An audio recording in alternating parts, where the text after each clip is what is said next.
មនេសាដោយការចំកៃជីវិតមានន័យជួបថ្លៃជីវ៉ាបាបាត់រូបអូនដោយសូនសង្ខាសូមអូនមេត្តាដោយចិនទាំងក្តី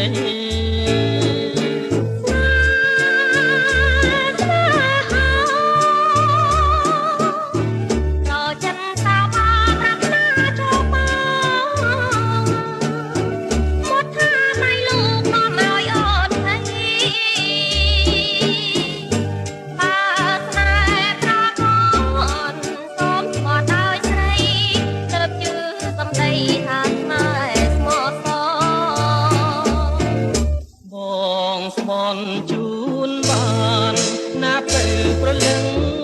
ដរាបទឹកស្ទឹងរឹងខ្លាយជាថ្មដីបែកមេឃបាក់ច្រវាក់វត្តកជឿចងស្រីល្អថ្មសដួងសាយ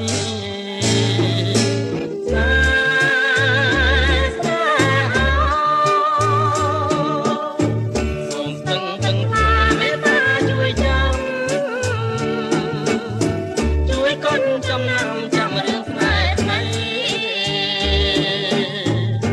យើងពិតជាស្មោះ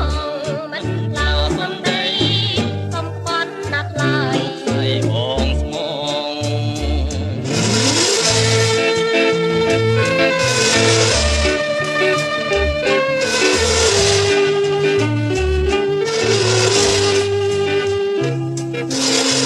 ប